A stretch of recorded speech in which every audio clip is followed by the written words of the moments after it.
네, 오늘부터 우리는 제자가 된다는 것에 대해서 함께 보려고 합니다. 우리가 지난주까지 함께 나눴던 말씀의 주제가 뭔지 기억나세요 혹시? 이럴 수가. 네, 그리스도인이 된다는 것. 훌륭한 청년들이 몇 명 있습니다. 네, 여러분들 다 아시는데 대답 안 하신 거죠? 우리가 몇 가지 주제로 말씀을 나눴죠? 네? 네 가지. 아주 훌륭합니다. 네 가지 주제로 우리 함께 말씀을 나눴는데 첫 번째가 뭡니까? 그냥 제가 말씀드릴게요. 세례, 그 다음에 성경, 성찬, 기도, 이 네 가지를 우리가 함께 나눴습니다. 네 가지를 이제 나누면서 세례로 우리가 새로운 존재로서 하나님께로 나아가는 존재가 되었고, 또 우리가 성경을 통하여서 그리스도인이 되어가는 그 과정 가운데 안내서로 인생의 지도로서 우리가 그것을 따라가면서 하나님을 더 깊이 만나야 된다라고 말씀을 드렸습니다. 그리고 우리가 성찬에 참여함으로써 예수 그리스도의 몸과 예수 그리스도의 피를 함께 공유함으로써 우리가 정말 부활하신 예수님과 함께 죄로 죽었던 우리가 새 생명을 얻은 자처럼 살아가야 하는 것이 그리스도인이다라고 이야기했고, 그리고 이런 그리스도인의 삶을 살아가는데 기도로서 하늘의 힘을 공급받고 또 하나님께서 허락하시는 뜻과 그 일용할 양식을 먹으면서 우리가 계속해서 우리 삶의 자리에서 그리스도인으로 살아가야 한다라는 말씀을 나눴습니다. 이제 저와 여러분은 그리스도인으로 살아가기 위해서 이 네 가지, 뭐라고요? 첫 번째 세례, 그 다음 뭡니까?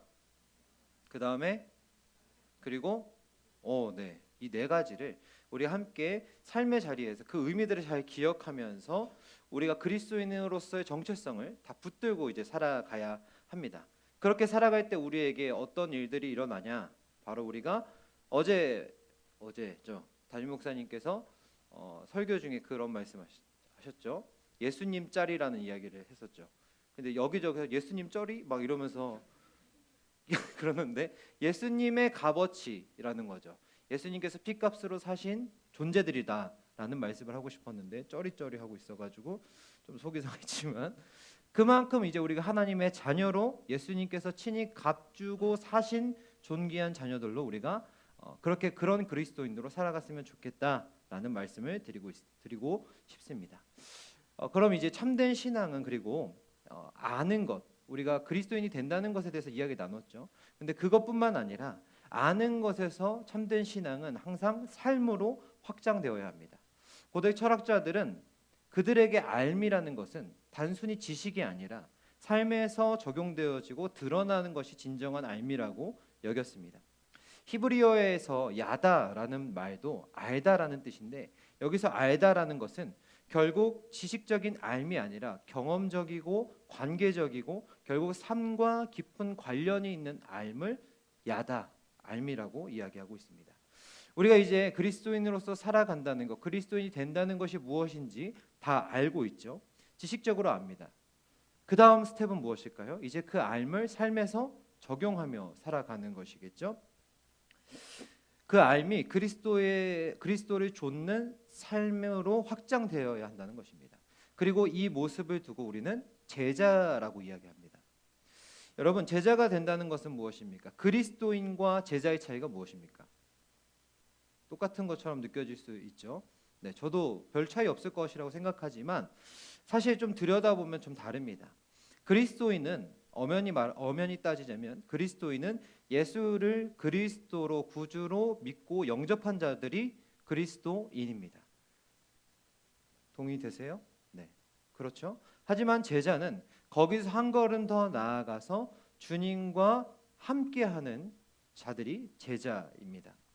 예수님께서 이 땅에 살아계실 때도 공생애라고 하죠. 그 시기에도 마찬가지였습니다. 주변에 예수님께 치료를 받고 또 회복을 받은 자들이 많이 있었죠. 귀신 들린 자들은 귀신이 나가고 병 들렸던 사람들은 병이 낫고 죄로 인해서 유대인들의 공동체에서 벗어났던 사람들, 쫓겨났던 사람들은 다시 죄를 용서받고 유대 공동체 안으로 들어올 수 있게 되었었죠. 그리고 그들은 그렇게 치료받고 회복된 자들은 다시 자신들의 삶의 자리에 머물렀습니다. 구원받은 자들로서 그리스도인으로서 그 자리에 머물렀습니다. 그런데 또 다른 부류가 있었죠. 예수님께서 어디를 가든지 함께 머물던 사람들, 우리는 그들을 뭐라고 합니까? 제자라고 합니다. 이 둘의 차이가 무엇입니까? 예수님 곁에 머물렀느냐 그렇지 않느냐의 차이입니다. 여러분, 머무르면 뭐 하겠어요? 예수님과 머무르면 뭐 하겠어요? 같이 먹겠죠. 같이 자겠죠. 그리고 이야기를 서로 말하기도 하고 듣기도 하겠죠. 예수님의 가르침을 받았다는 거예요. 같이 살았다는 거예요. 그렇습니다. 제자가 된다는 것은 예수님과 동행을 시작하는 게 제자가 된다라는 거예요. 같이 살려면 그럼 여러분 어떻게 해야 됩니까? 동행하려면 어떻게 해야 됩니까? 여러분들 친구들이랑 여행 자주 가시잖아요. 근데 친구들이랑 여행을 갈 때 우리가 항상 생각해야 되는 게 있죠. 내 마음대로 하지 못한다는 거죠. 뭔가를 맞춰야 된다는 거죠.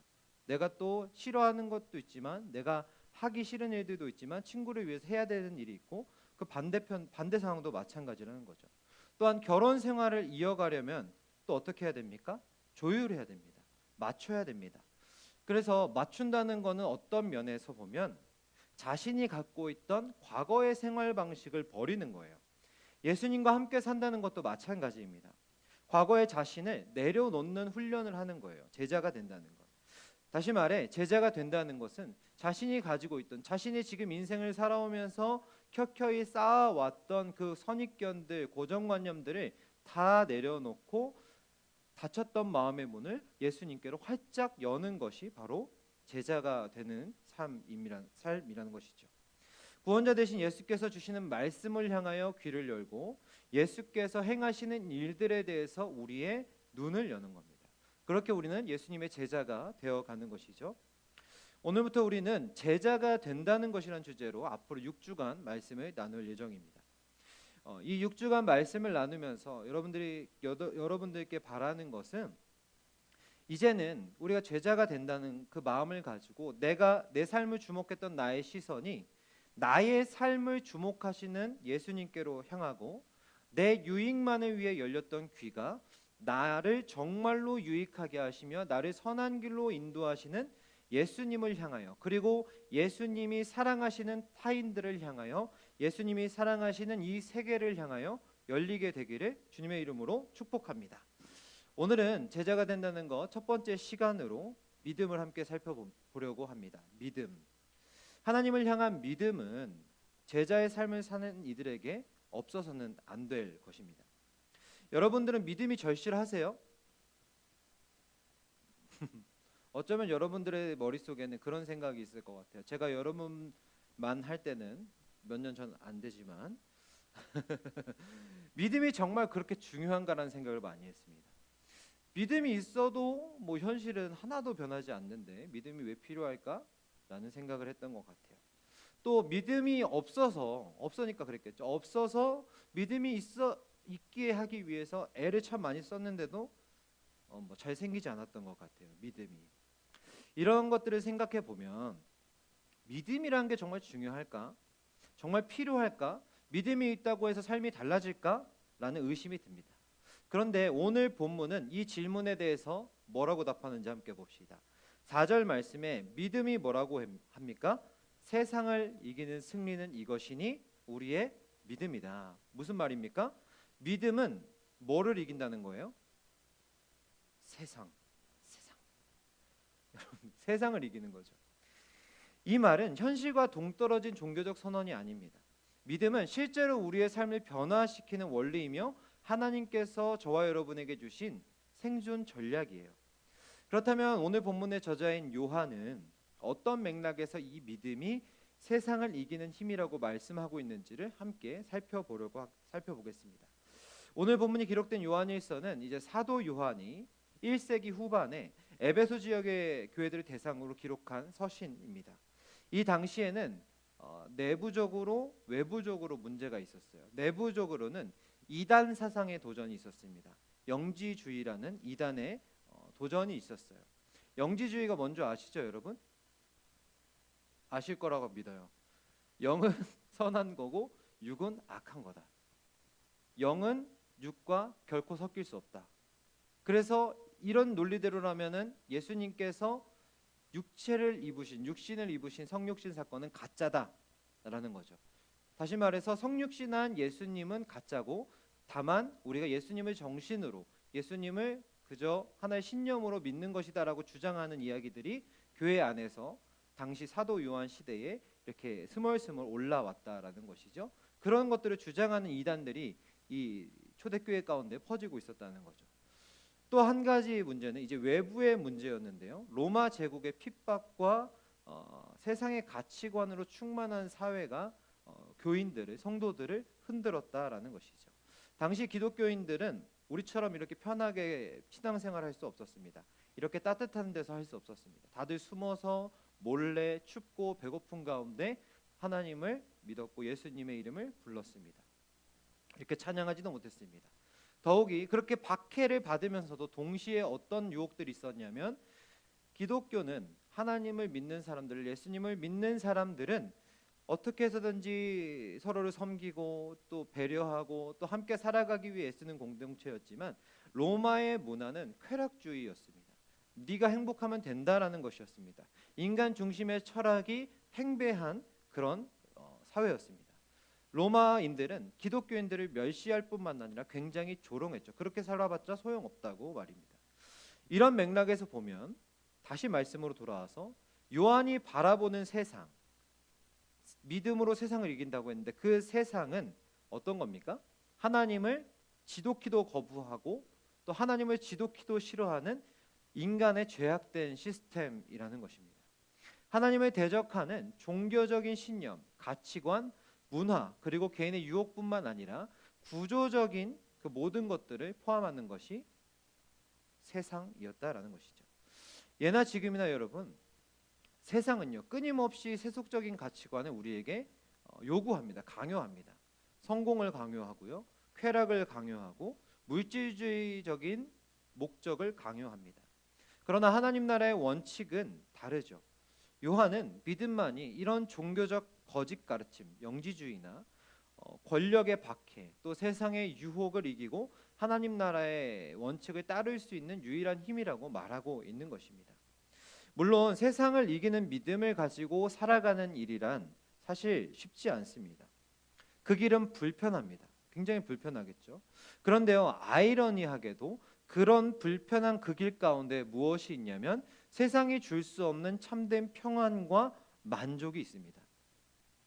동의가 안 되실지도 모르겠지만 세상은요 여러분 끊임없이 가지라고 말합니다. 더 많이 가져야 된다고 말합니다. 그렇지만 하나님께서는 우리가 하나님께서 주신 것에 자족하는 마음을 가지라고 말씀하십니다. 그런 마음을 주십니다. 받은 것에 감사하고 남과 비교하지 않고 자유롭게 살아갈 수 있도록 우리의 삶을 인도하십니다. 세상은 물질이, 사람이, 권력이, 명예가 있어야 우리의 삶이 안전하다고 하지만, 미래가 확실하다고 하지만, 하나님께서는 내가 너와 함께 하겠으니 불안해하지 말라고 말씀합니다. 불확실성으로 가득해 보이는 우리의 인생을 확실한 하나님의 계획 가운데로 인도하시면서 세상이 줄 수 없는 평안을 우리에게 주신다라는 것이죠. 세상은요 너만 잘 살면 돼라고 말하지만 하나님께서는 주는 것이 받는 것보다 복되다라고 말씀하시면서 타인을 섬길 때 채우시는 하나님의 평안과 기쁨을 누리게 하신다라는 겁니다. 그렇습니다 여러분. 세상을 이기는 믿음은요 우리로 하여금 하나님의 부르심 안에서 만족과 기쁨을 누리게 하는 겁니다. 평안을 누리게 하는 겁니다. 그렇게 신자들은 세상 속에 살아가지만 세상의 메인자가 아니라 하나님께 메인자로 예수 그리스도의 제자로서 삶을 살아가는 것이죠. 또한 우리의 믿음이 세상을 이기기 위한 믿음이 되려면 하나님을 향한 신뢰가 있을 뿐만 아니라 하나님을 향한 헌신이 있어야 됩니다. 우리의 마음 가운데 열심이 있어야 됩니다.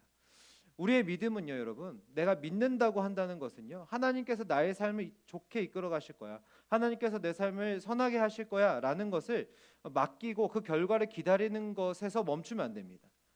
그건 소극적인 믿음입니다. 그것도 중요하지만 우리가 적극적으로 하나님의 말씀에 순종하고 나에게 주어진 그 일들을 더 해나갈 때 그 가운데 하나님께서 믿음 가운데 이루시는 놀라운 역사를 우리는 보게 된다라는 것입니다.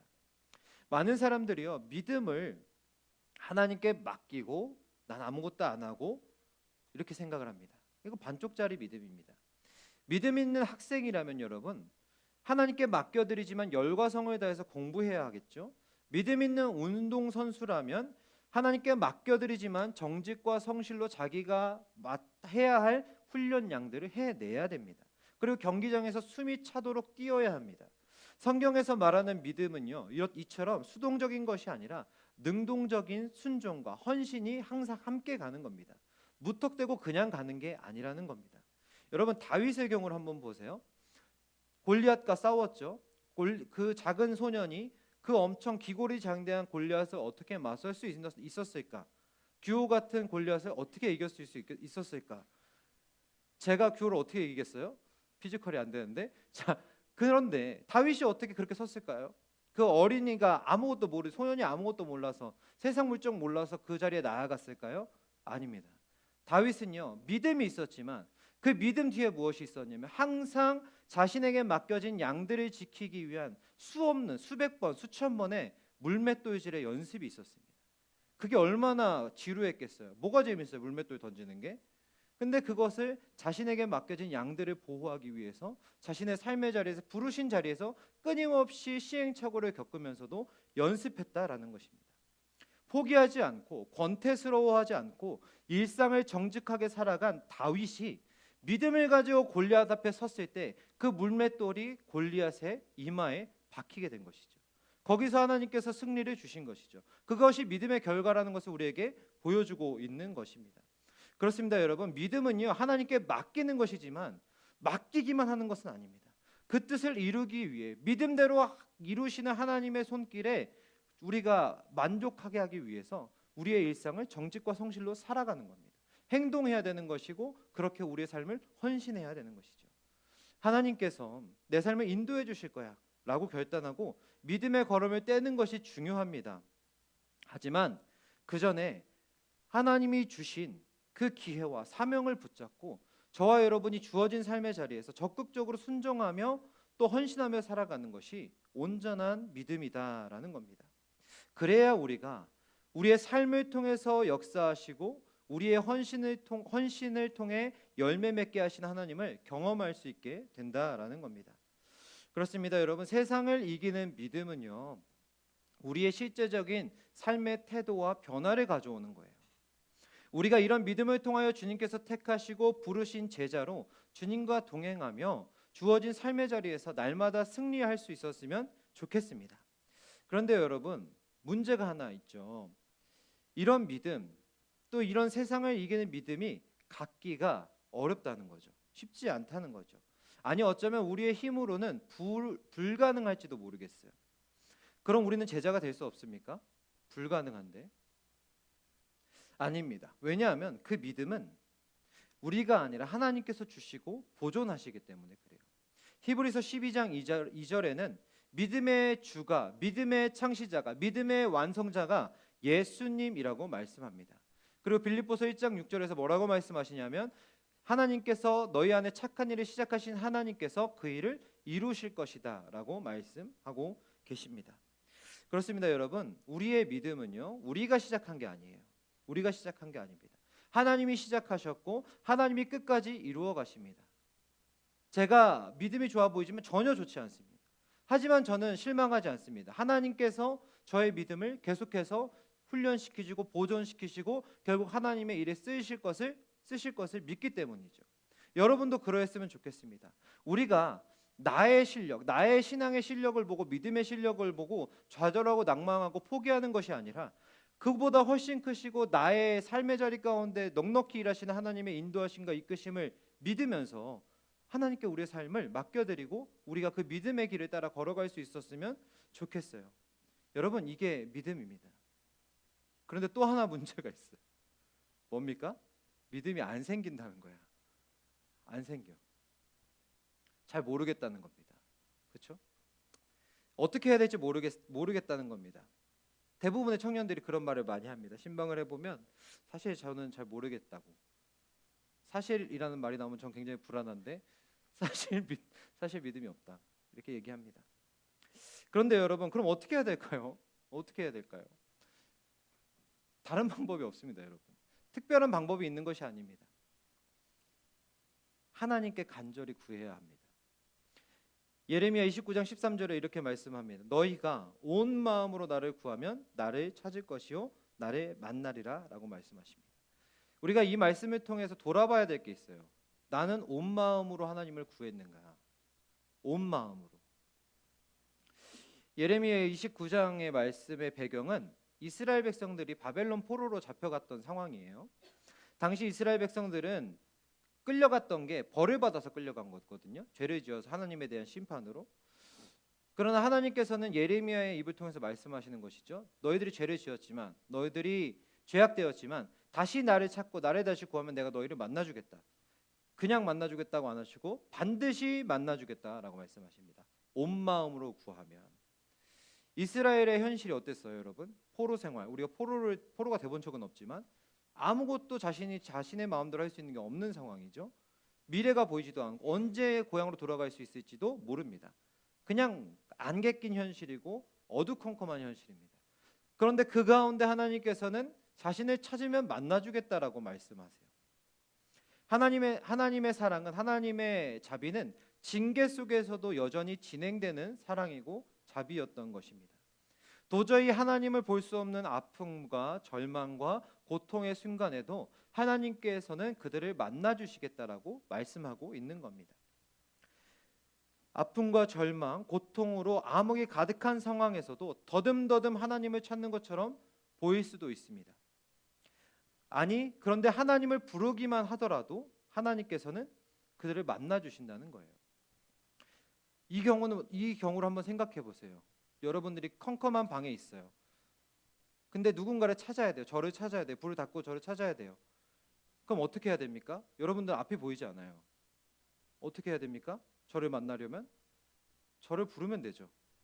똑같다는 겁니다. 하나님께서도 우리의 현실이, 우리의 신앙이 잘하지 않는 것 같고 믿음이 안 생기는 것 같고 그래서 답답하고 어두침침할지라도 내가 하나님을 부르면 하나님께서 우리에게 오신다는 거예요.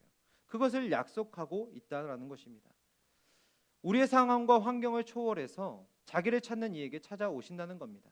여러분, 그렇기 때문에 우리에게 믿음이 없다면 성경에 나왔던, 마가복음에 나왔던 귀신 들린 아이를 치료받기를 원하는 아버지가 주여 나의 믿음 없는 것을 도우소서라고 했던 그 외침이 우리의 외침이 되었으면 좋겠습니다. 그런 마음으로 구하십시오. 믿음이 있어도 그만, 없어도 그만이라는 마음으로는 믿음을 경험할 수 없어요. 하지만 집중과 간절함, 하나님을 찾는, 온 마음으로 하나님을 찾는 것은 변화를 만들어냅니다. 여러분, 심리학에서 선택적 주의 이론이라는 개념이 있어요. 뭐 대단한 게 아니라 우리들이 다 맨날 경험하는 건데 제가 가장 많이 경험하는 것 같아요. 사고 싶은 차가 생기면 갑자기 그 차들이 도로에 엄청 많이 보입니다. 여러분들도 아마 그럴 거예요. 어떤 것이 마음에 딱 눈에 들어오면 이제 그때부터는 그것밖에 보이지 않습니다. 그게 더 많이 보입니다. 그게 원래 많았는데 내 눈에 보이기 시작하는 거예요. 이처럼 우리가 하나님을 찾고 믿음을 구하기로 다짐하고 온 마음으로 하나님을 찾기 시작하면 하나님께서 우리에게 믿음을 주실 줄로 저는 믿습니다. 그렇게 하나님의 역사, 하나님의 일하심이 우리의 삶의 자리 가운데, 주변에 점점 일어나는 것을 보게 될 거예요. 원래부터 일어나고 있었던 것인데 우리가 발견하게 된다라는 것이죠. 그리고 그 믿음은요, 처음부터 견실한 나무로 시작되지 않습니다. 우리는 믿음이라고 하면 뭔가 과대평가하는 경향이 있어요. 저분 믿음이 있어 그러면 대단한 사람처럼 보이죠. 하지만 하나님께서 원하시는 믿음은 그런 믿음이 아닙니다. 하나님께서는 산을 옮기는 믿음이 얼마만한 믿음이라고 하셨어요? 겨자씨만한 믿음이라고 했죠. 겨자씨만한 믿음만 있어도 산을 옮겨요. 여러분, 산 옮길 거예요? 옮길 거예요? 아니잖아요. 그런 능력이 필요합니까? 아니요. 우리는 오늘을 그리스도인으로 제자로 살아가기 위한 믿음이 필요한 거예요. 하나님과 관계 맺기 위한 믿음이 필요한 거예요. 여러분들 뭐 누구의 병을 고칠 거예요? 뭐 고치고 싶은 분들도 계시겠지만 그런 믿음이 아니라, 그렇게 큰 믿음이 아니라 우리에게 실은 필요한 것은 어쩌면 겨자씨보다 훨씬 작은 티끌 같은 믿음일지도 모르겠습니다. 그런 믿음이 저와 여러분들 가운데 있기를 원합니다. 작은 믿음이어도 좋습니다.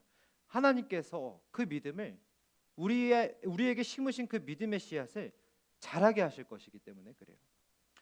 여러분, 사사기에 등장하는 기드온 아시죠? 기드온 아세요? 성경에서 용사라고 표현합니다. 굉장히 큰 일을 많이 했어요. 이스라엘 민족의 구원자 역할을 했어요. 그런데 이 사람이 처음부터 이랬는 줄 아세요? 아니요. 진짜 완전 찐따였거든요. 완전 아무것도 못하는 사람이었어요. 미디안이 쳐들어왔는데 포도즙 짜는 틀에 숨어서 무섭다고 하나님 저 찾지 말라고, 저 하나님 보지 않겠다고, 하나님 말씀 안 듣겠다고 숨었던 인간이었습니다. 그런데 그 사람이 하나님께서 그 사람 가운데 믿음을 넣어주시고 작은 믿음으로부터 그 큰 일을 이루게 하시는 일을 이루어내신 거예요. 기드온뿐만 아니라 성경에 나타나는 수많은 역사적 인물들이 그렇게 믿음을 자라가는 것을 경험하게 됐습니다. 저와 여러분들도 마찬가지예요. 우리에게 큰 믿음 필요 없습니다. 우리가 구해야 할 것은 겨자씨보다 작은 믿음일지 모르겠습니다. 여러분들이 그 믿음을 구하면서 나아갔으면 좋겠습니다. 우리 중에 기드온처럼 의심 많고 믿음 적다고 느끼는 분들이 계십니까? 걱정하지 마세요. 여러분이 연약해도 하나님께서 저와 여러분들을 포기하지 않으십니다. 부르시고 찾으시고 우리를 사랑하시는 하나님께서 세상을 이기는 믿음을 주실 때까지 우리가 더욱더 하나님을 힘써 찾을 수 있었으면 좋겠습니다. 어쩌면 우리 중에는 하나님께서 아무 일도 하지 않는 것처럼 여겨지는 분들도 있을 거예요. 나 교회 그래도 열심히 나오는데, 나 그래도 나름대로 할 수 있는 거 다 하고 있는데 하나님께서 아무것도 안 하신다고 느껴질 수 있지만, 여러분, 하나님께서는 하나님의 때에 응답하십니다. 믿음을 구하고 기다리는 자에게 반드시 응답하십니다. 아까 예레미야가 뭐라고 말했어요? 너희가 나를 찾으면 반드시 너희를 만나리라라고 말씀하십니다. 우리가 낙심하지 않고 포기하지 않고 지겨워하지 않고 하나님을 찾을 때 하나님께서는 가장 좋은 때에 응답하실 줄 믿습니다. 그렇게 우리가 오늘도 우리의 삶의 자리 가운데 주님이 주시는 그 세상을 이기는 믿음을 가지고 그 믿음이 충만해져서 우리의 삶 가운데 예수 그리스도의 제자의 삶을 살아가시는 저와 여러분 되기를 주님의 이름으로 축복합니다.